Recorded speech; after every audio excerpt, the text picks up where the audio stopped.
Good morning student. આજે આપણે જોશું સ્ટીરિયોકેમિસ્ટ્રી of inorganic compound.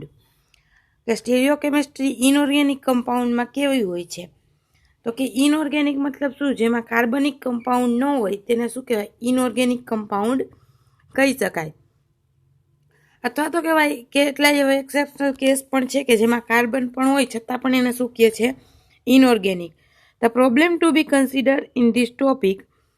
This is the finding relation between the structure of molecule and the nature of chemical bond that they consist.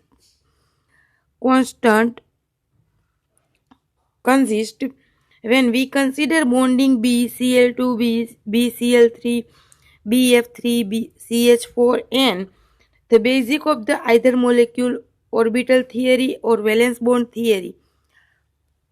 શું કે છે? જે ઇનઓર્ગેનિકના molecule છે એનું સ્ટ્રક્ચર અને એના બોન્ડ કેવા છે એ બે થિયરી ઉપરથી કાઉન્ટ કરી શકાય. કાં તો મોલેક્યુલર ઓર્બિટલ થિયરી અથવા તો વેલેન્સ બોન્ડ થિયરી. પછી we begin by stable the molecular geometry. મોલેક્યુલરની જે જીઓમેટ્રી છે એ કેવી બને છે? સ્ટેબલ બને છે. In the principle it out to be possible the calculate વુ structure should be more stable and particularly molecule, but for the intermediate species containing several polyelectron atom, this is not yet case. So the discussion of the molecular structure in the hybrid orbital of the central atom usually retrospective explanation rather than the prediction. मतलब શું કહે છે? જ્યારે તમે થિયરીનો અભ્યાસ કરી અને structure draw કરો કે એના બોન્ડ કેટલા એંગલવાળા હશે અને એનું સ્ટ્રક્ચર કેવું હશે, પછી સ્ટ્રક્ચર સ્ટેબલ છે કે નહીં જાણવા માટે તમે શું કરી શકો?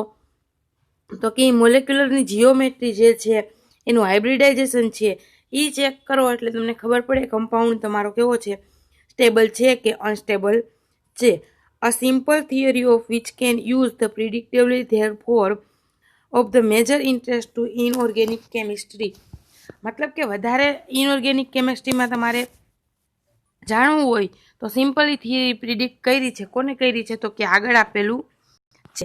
In 1914 Sidgwick and Powell suggest that for a molecule an or ion at containing only single bond. Sidgwick અને પોવેલે શું કીધું કે જે ઇનઓર્ગેનિકના મોલેક્યુલ છે એ લગભગ કેવો બોન્ડ બનાવતા હોય? સિંગલ બોન્ડ, ડબલ બોન્ડ બનાવતા નથી. The structure can be derive by the assuming that the pair of the electron valence shell. Valence shell મતલબ કે જે આપણે ઓર્બિટલ દર્શાવતા હતા કે એસ પી એમાં જે ઇલેક્ટ્રોન હતા એ છેલ્લી જે ઓર્બિટલમાં ઇલેક્ટ્રોન હોય એને શું કહી શકો તમે? વેલેન્સ શેલ ઇલેક્ટ્રોન કહી શકાય. ટૂંકમાં એસ અને પીમાં જે ઓર્બિટલ ભરી છીએ આપણે એને શું કહેવાય? Valence shell of A. as far as possible whether not they are involved in a bonding. Thus for two pair of electron structure is line for the three part of triangular planar. four pair tetrahedral મતલબ ખબર છે બે હોય તો કેવું બને? Linear. ત્રણ હોય તો ટેટ્રાહેડ, ત્રણ હોય તો આપણે ટ્રાયગોનલ, ચાર હોય તો ટેટ્રાહેડ્રલ, પાંચ હોય તો પેન્ટાગોનલ. આવી રીતે આપણે શું બનાવી છીએ?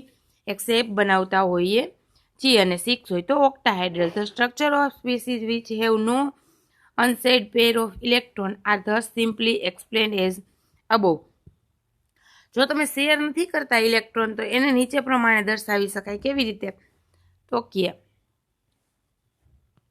But when we investigate molecule containing lone pair of electron, we must take into account difference between the bonding electron and the non-bonding electron. જ્યારે તમે ઇલેક્ટ્રોનની રચના દર્શાવતા હોય, એસ અને પી ઓર્બિટલ બતાવતા હોય ત્યારે એમાં બોન્ડિંગ અને નોન બોન્ડિંગ બંને પ્રકારના ઇલેક્ટ્રોન જોવા મળે છે. બોન્ડિંગ ઇલેક્ટ્રોન કોને કહેવાય? તો કે બે ઇક્વિવેલન્ટ પેર બની ગયું હોય એને બોન્ડિંગ કહી શકો, અને જેની એક પેર હોય એને શું કહી શકાય? નોન બોન્ડિંગ કહી શકાય. For the equivalent bonding of the electron pair. Equivalent મતલબ કે બધામાં સરખી બોન્ડ ભરાઈ ગયા છે ઇલેક્ટ્રોન અને પછી બોન્ડ બન્યો છે, એનો શેપ કેવો હોઈ શકે? આવો હોઈ શકે. અને એ કેના માટે? તો કે ચાર માટે. અને થ્રી માટે શું હોઈ શકે? તો કે pair is repelled non bonding pair of electron. એનો શેપ કેવો હોઈ શકે? આવો. કારણ કે એમાં કેવું છે? અમુક છે એ બોન્ડ થયેલા નથી, નોન બોન્ડેડ છે. એટલે એ શું કામ કરે છે? રિપલ્ઝનનું. અને બાકીના ઇલેક્ટ્રોન જે બોન્ડિંગ છે એ શું કામ કરશે? તો કે એટ્રેક્શનનું. તો કે એટ્રેક્શન અને રિપલ્ઝન બે થવાને કારણે એનો શેપ કેવો છે? જે ઓરિજિનલ હોવો જોઈએ એવો રહેતો નથી. The question arises that why does the actual inter-bond angle decrease steadily along the series of CH4, NH3, H2O, and why is this inter-angle NF3 less than the NH3? Those and many other experiment observation the reionized Nyholm and Gillespie in 1957 and extension Sidgwick and Powell suggest no the valence shell or theory. મતલબ શું કહે છે કે બધાના bond angle કેવા છે? અલગ અલગ છે. એક કોઈ નાનું છે બોન્ડ એંગલ તો કોકના મોટા છે. એવું થવાનું કારણ શું છે? તો કે થિયરી આપેલી છે વેલેન્સ સેલની સિડવિક અને પોવેલે. એ સ્ટડી કરો એટલે તમને ખ્યાલ આવી જાય કે કેમ નાના મોટા બોન્ડ એંગલ બતાવેલા છે. તો કઈ થિયરી આપી છે? તો કે electron pair repulsion whisper theory, મતલબ કે વિસ્પર થિયરી આપેલી છે. વિસ્પર થિયરી આઈએમપી છે.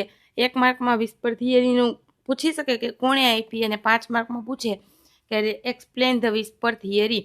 તો આપણે લખવાની શું છે? તો કે આ રૂલ આપેલા છે 2-3. તો રૂલમાં શું છે? પહેલો rule, each valence shell electron pair of an atom is stereochemically significant and repulsion between them determination molecular shape.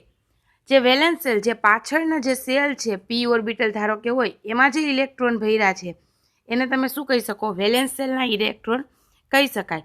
A સ્ટીરિયોકેમિકલી significant, મતલબ કે એને સ્ટીરિયોકેમિસ્ટ્રીની રીતે એને કોઈ નિશાન આપેલું હોય કે એની પ્લસ માઇનસ જેની હોય છે કે સ્પિન +1/2 -1/2 એ રીતે શું હોય?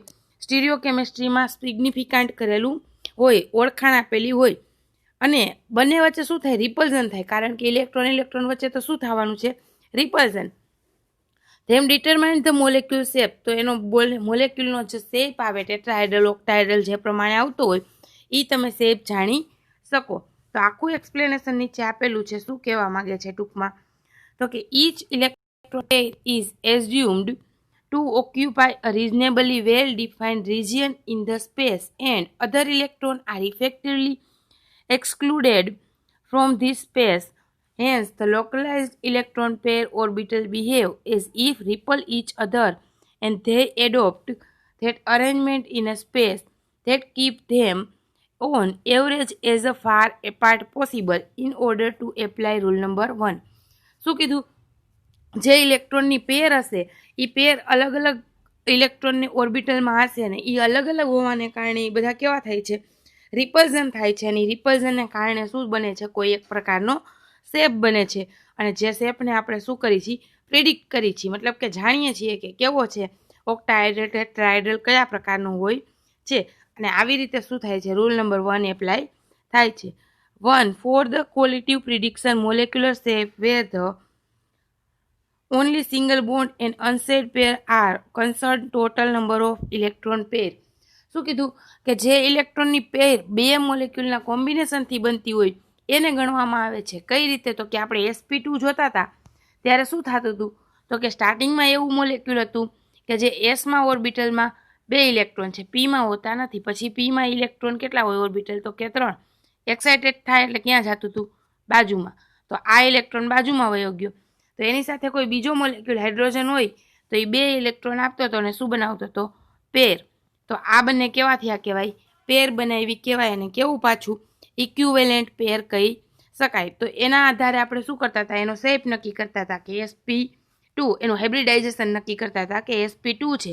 અને sp2 ઉપરથી આપણને ખ્યાલ આવી જાય કે એનો શેપ કેવો હશે? લિનિયર હશે. તો આવી રીતે આપણે ઇલેક્ટ્રોન ઉપરથી શું જાણી શકીએ? એનો શેપ જાણી શકીએ. એક્ઝામ્પલ આપેલું છે AB4 મસ્ટ બી ટેટ્રાહાઇડ્રલ, મતલબ કે એના હાઇબ્રિડાઇઝેશન ઉપરથી તમને એનો શેપ ખ્યાલ આવી જાય કે AB4 છે તો કેવું હશે? ટેટ્રાહાઇડ્રલ. AB3 E molecule pyramidal and AB2 E2 molecule must be bent. There is no one else exception of the prediction. મતલબ કે આમાં કોઈ એક્સેપ્શન છે નહીં કે તમે આને આવી રીતે દર્શાવી શકો. એમાં શું છે કે આ રૂલ્સ એપ્લાય થાય જ છે. ફોર એક્ઝામ્પલ આમાં બતાવેલું છે તમને કે AB2 હોય તો કયો શેપ, AB3 હોય તો AB3E હોય તો ખાલી AB3 હોય તો એવી રીતે બધા શેપ અલગ અલગ આપેલા છે. તો આપણને ખાલી એનું હાઇબ્રિડાઇઝેશન ખબર પડી જાય તો પણ આપણે શું જાણી શકીએ, એનો શેપ જાણી શકીએ. એવું કોના દ્વારા ખબર પડી? તો કે વિસ્પર થિયરીમાં એવું આપેલું છે. The above diagram show how to shape the molecule predict when the valence shell of central atom contain 2, 3 or 4 electron pair. મતલબ જેટલા ઇલેક્ટ્રોનની પેર હશે એ પ્રમાણે શું બનશે? એ તો કે તમારી થિયરીમાં શું એનો શેપ એ પ્રમાણેનો હશે. The second rule is whisper theory. પહેલો રૂલ શેનો હતો? તો કે જે પ્રમાણેનું ઇલેક્ટ્રોનનું કોમ્બિનેશન હશે જે ઓર્બિટલનું, ઈ ઓર્બિટલ એમાં ભાગ લેતી હશે. એક S હોય અને બે P હોય તો sp2 અને sp2 હોય તો કેવું હાઇબ્રિડાઇઝેશન? લિનિયર હાઇબ્રિડાઇઝેશન હશે. તો એ શેના ઉપર ડિપેન્ડ કરે છે? તો કે ઇલેક્ટ્રોનની જોડી કેટલી બને છે નવી, એના ઉપર આધાર રાખે છે. બીજો રૂલ શું કહે છે કે repulsion decrease in the sequence of lone pair bonding pair bonding pair. મતલબ કે રિપલ્ઝન ડિક્રીઝ થાય છે કયા પ્રમાણે? તો કે સૌથી વધારે રિપલ્ઝન કોનું હશે? તો કે લોન પેરનું, પછી ખાલી લોન પેર ને બોન્ડિંગ પેરનું, પછી બોન્ડિંગ પેર બેન્ડિંગ પેરનું એટ્રેક્શન ફોર્સ ઓછું હશે. In other word, non bonding pair of electron takes up more room on the surface of atom bonding pair. મતલબ જેની પાસે બોન્ડિંગ છે, જે બોન્ડિંગ વાળી પેર છે, જે જોડાયેલી છે, એની જગ્યા કેવી હશે? ઓછી હશે ને એનું એટ્રેક્શન ફોર્સ પણ કેવું હશે? ઓછું હશે. જ્યારે આપણે લોન પેરનું કેવું છે? વધારે એની જગ્યા અને વધારે એટ્રેક્શન ફોર્સ હશે. તો અહીંયા તમને આપેલું છે કે CH4, NH3 અને H2O. આમાં એક પણ લોન પેર ઇલેક્ટ્રોન નથી, આમાં એક છે અને આમાં બે છે. તો એટ્રેક્શન ફોર્સ સૌથી વધારે કોનું હશે? તો કે જે આપણી પાસે લોન પેર ઇલેક્ટ્રોન છે એનું સૌથી વધારે હશે. તો from the rules NH3 H2O can be considered by the hybridization tetrahedral, but in NH3 the lone pair and in H2O the two lone pair of electron occupied greater angular volume than the remaining bonding pair. Thus the angle between the two residues reduced somewhat, allowing the angle between the lone pair is openly up side. The series is સૌથી વધારે કોનો angle છે મોટો? તો કે CH4 નો, એના પછીનો NH3 અને એના પછીનો H2O. Series which is increasing requirement to the pair of reducing bond angle. મતલબ કે બોન્ડ એંગલ જેનો વધારે છે એની જે એનર્જી છે એ કેવી હશે? ઓછી હશે. શું કામ? બોન્ડ એંગલ આપણે શું જોયું હતું હમણાં આગળ? તો કે એટ્રેક્શન ફોર્સ ઉપર કન્સિડર કરતા હતા ત્યારે જેને સૌથી વધારે લોન પેર હોય એ વધારે. તો અત્યારે તો લોન પેર કોની પાસે વધારે છે? તો કે H2O પાસે, એના પછી NH3 પાસે અને એના પછી CH4 પાસે. પણ અહીંયા શું કન્સિડર કર્યું છે? તો કે તમારી જે એંગલ છે એ કન્સિડર કરેલો છે. એટ્રેક્શન ફોર્સ કન્સિડર કરે તો ઉલટી સિરીઝ થઈ જાય. એના પછીનો એક તમને આપેલો છે કે બે લોન પેર ઇલેક્ટ્રોન છે ને અહીંયા એક લોન પેર છે, બ્રોમિન BrF2 અને અહીંયા SF2 આપેલું છે, SF4 આપેલું છે, અહીંયા BrF3 આપેલું છે. તો બંનેમાં શું ડિફરન્સ છે? તો કે અહીંયા જે એંગલ બને છે 109નો અને 179નો અને અહીંયા જે 86.5નો બને છે એ બંનેના એંગલ કેવા છે? અલગ અલગ છે. કારણ કે બંનેના શેપ અને બંનેના હાઇબ્રિડાઇઝેશન પણ કેવા થશે? અલગ થશે. કઈ રીતે અલગ થશે? તો કે આમાં સલ્ફર છે, આમાં બ્રોમિન છે, એ રીતે પણ અલગ થાય. અને અહીંયા 3 જ ફ્લોરિન છે અને અહીંયા 4 ફ્લોરિન છે. તો આ રીતે પણ એક જાતનું અલગ થઈ શકે. In general, we can state the lone pair of always occupy a greater angular volume in the bonding electron if the given choice the lone pair tends to go to the position of which can be expanded most readily. For example, consider the following molecule. Each case of the bonding electron predict the geometry wrong as the BrF3. શું કીધું છે કે બધા જે તમે એનો shape જોતા હોય મોલેક્યુલરનો એ શેપ શેના ઉપરથી પ્રિડિક્ટ કરી શકાય? વધારે પ્રમાણમાં હાઇબ્રિડાઇઝેશન ઉપરથી, નહીં કે એના મોલેક્યુલર કેટલા પાર્ટિસિપેટ કરે છે એના ઉપરથી. અહીંયા BrBF F3 છે તો F3 હોવાથી શું છે? ટ્રાયગોનલ, અહીંયા 4 છે તો ટેટ્રાહાઇડ્રલ, 5 છે તો ટ્રાયગોનલ બાયપિરામિડ ને 4 છે તો ટેટ્રાહાઇડ્રલ. એનો શેપ શેના ઉપરથી નક્કી થશે? તમને એવું લાગશે કે એનો શેપ શેના ઉપરથી નક્કી થાય છે? અહીંયા ફ્લોરિનના મોલેક્યુલ, ક્લોરિનના, એના ઉપરથી. પણ નહીં, ક્યારેક એક્સેપ્શન કેસમાં એવું પણ બની શકે કે 4 જ ઇલેક્ટ્રોન હોય તો પણ એ ટેટ્રાહાઇડ્રલ બનાવતું નથી, કારણ કે એની લોન પેર ઓફ જે ઇલેક્ટ્રોન હોવા જોઈએ કે 2 ઇક્વિવેલેન્ટ બોન્ડ બનાવતા હોય સરખા એનર્જીવાળા, એ ન બનાવી શકતા હોય તો એનો શેપ એવો હોઈ પણ શકે પણ નહીં. એ કોણે સાબિત કર્યું? તો કે વિસ્પર થિયરી દ્વારા સાબિત થાય છે. If however we include the lone pair and we can predict not only the approximate molecular shape but also distortion which will take place.